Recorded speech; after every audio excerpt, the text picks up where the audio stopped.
Bonjour les amis. Alors aujourd'hui, j'ai la chance d'avoir mon ami Laurent avec moi Bonjour à tous. et nous allons essayer de vous parler, de vous partager nos points de vue et notre sentiment sur un groupe très étonnant, n'est-ce pas Laurent, qui s'appelle Elend, E-L-E-N-D, et notamment deux albums que nous avons là, qu'on va vous montrer. Mais d'abord, Laurent, j'aimerais que tu nous expliques un peu quelles sont tes explorations musicales. Si tu peux nous dire quelques mots sur...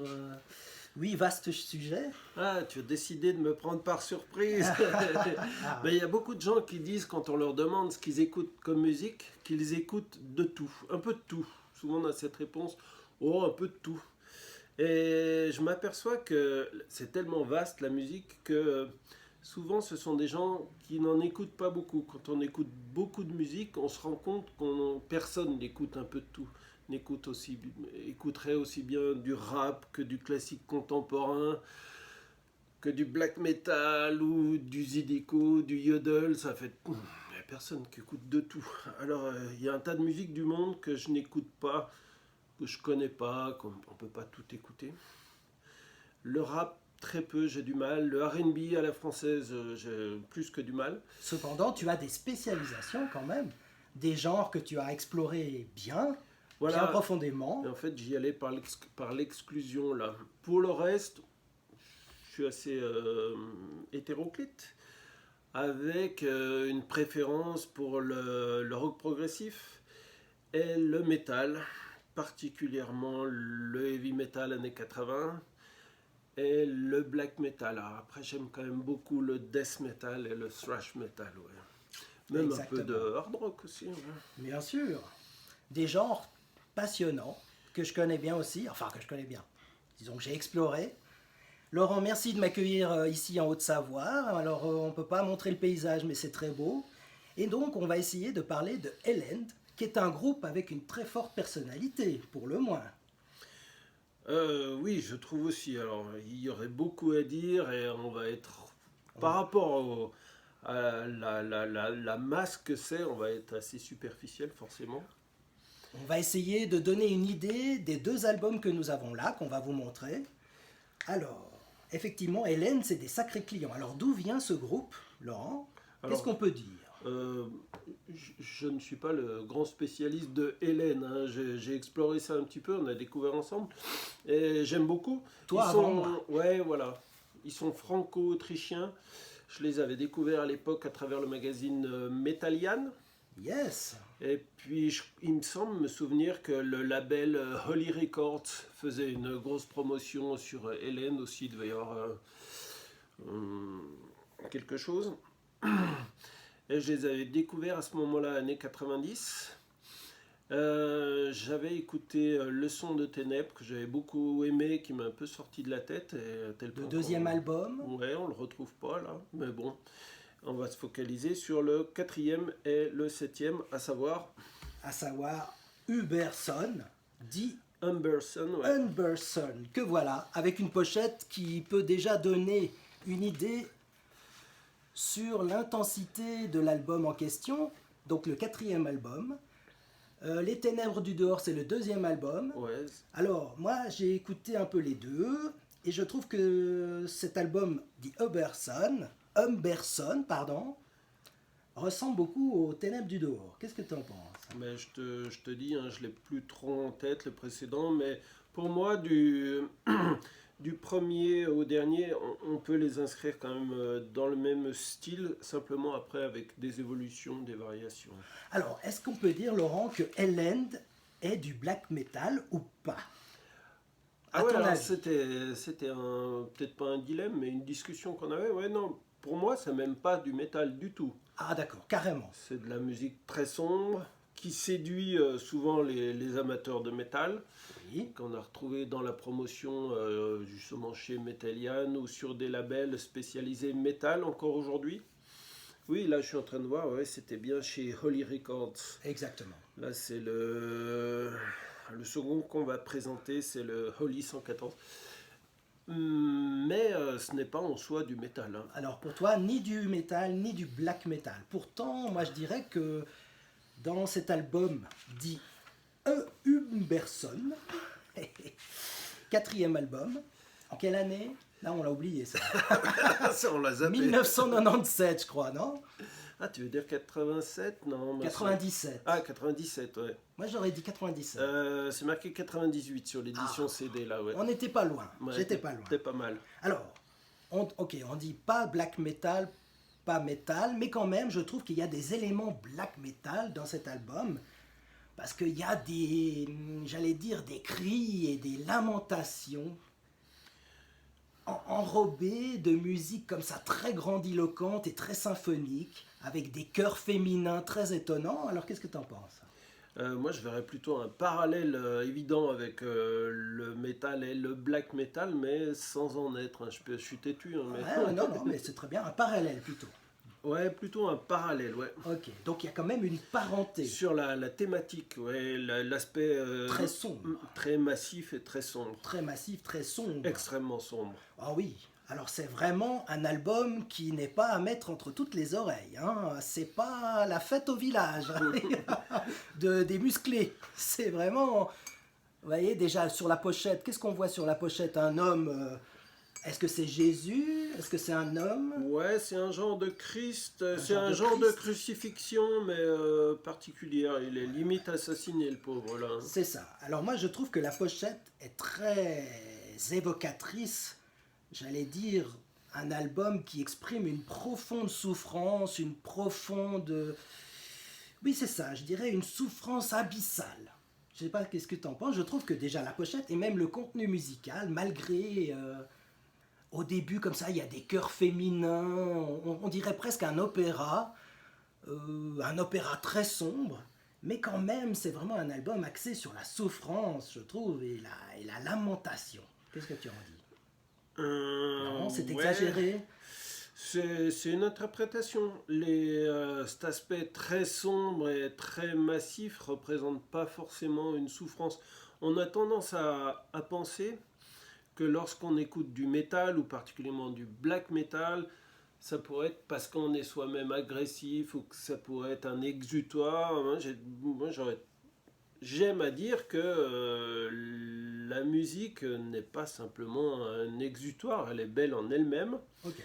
Et c'est tout ce côté très sombre peut être beau en lui-même.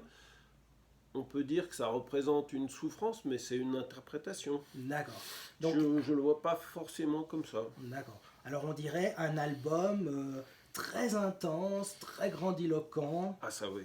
Très massif, très lourd, avec des sentiments très forts. Donc ce groupe très étonnant, Elend, avec cet album... Franco-autrichien, on l'a pas dit. Franco-autrichien. Hein. Ouais. Et moi j'ai découvert grâce à mon ami Laurent, je ne connaissais pas. Et quand je vais jeter une oreille là-dedans, je me suis dit, Mazette.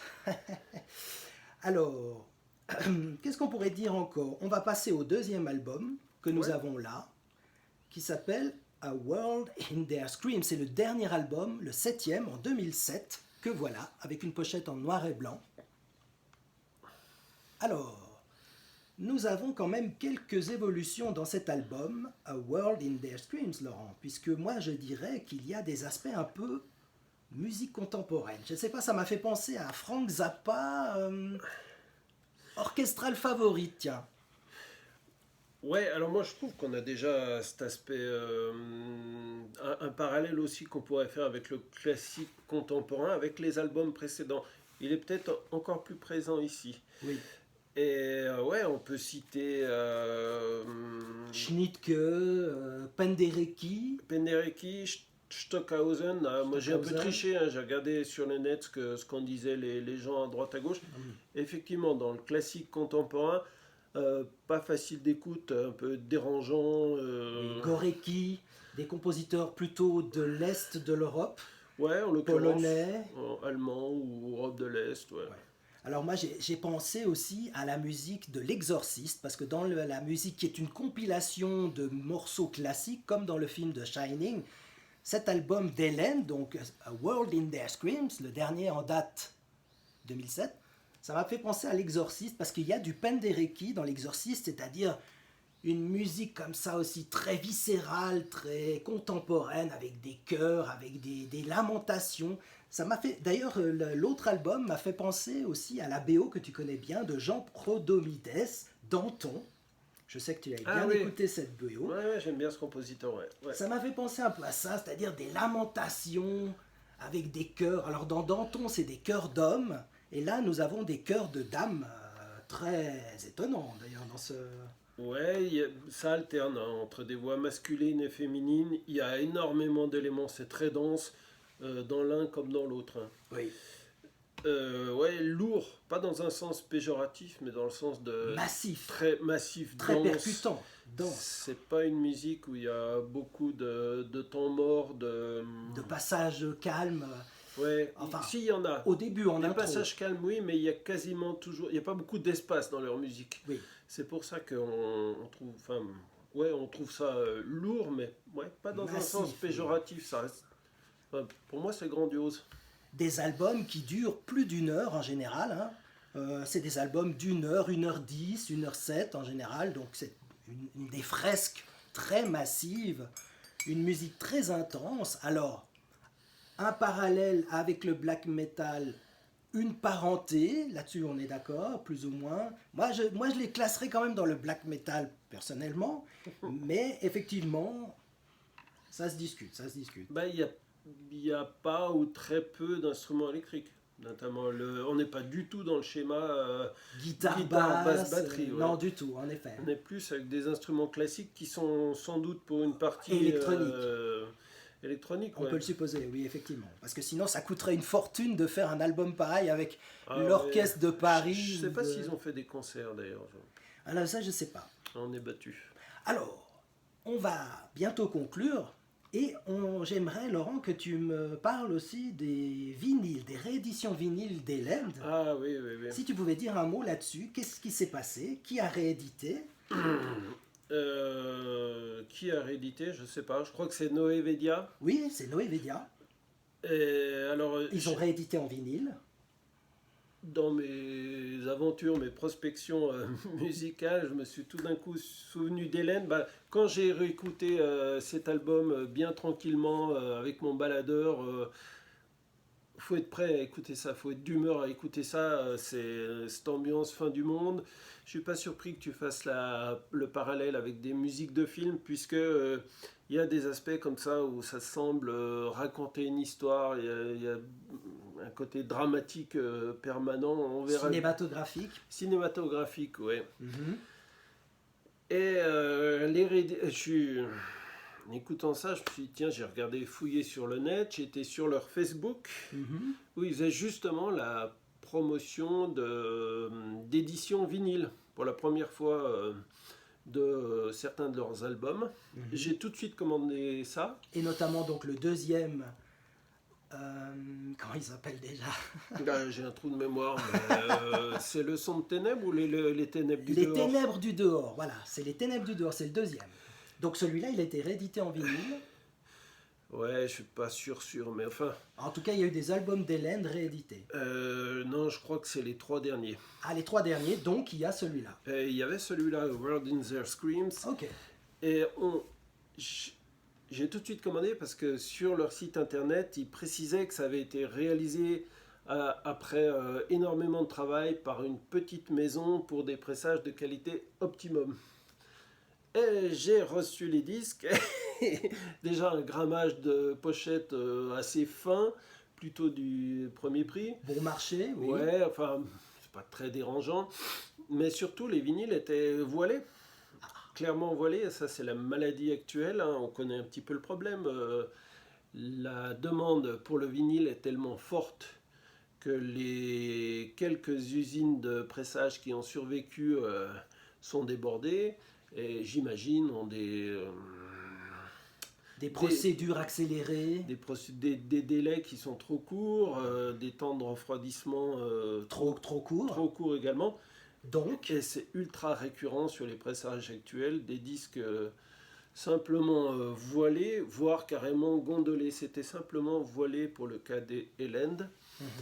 Alors pour du pressage vendu de grande qualité, 180 grammes, toujours la même chose. ouais, alors les sous-pochettes étaient très bien. Tout de même, Elles étaient doublées pour éviter l'électricité statique. très bien. Mais pénible comme je suis, j'ai contacté le label pour leur dire non. Alors ils étaient surpris. Non, justement, on a fait bien attention à ça, etc.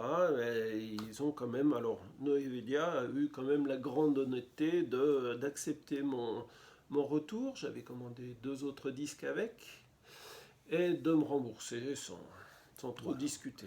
Alors du coup, il nous reste les CD, ma foi. Ah ben, on revient au CD. Voilà, pour l'instant, et nous verrons par la suite. Alors en tout cas, Laurent, merci infiniment de cette contribution et de ces explications et de nous partager ton point de vue sur Hélène. Alors je vous recommanderais plutôt celui-là pour commencer, parce qu'alors là, vous êtes sûr d'être dans le bain, dit Hunberson, très intense, hein. Donc on vous aura prévenu, mais très intéressant. Il est toujours intéressant de découvrir des choses. Voilà, un dernier mot. Bah, j'ai une préférence pour le tout dernier, pour A World in Their Screens. Screens. J'ai pas écouté toute leur discographie.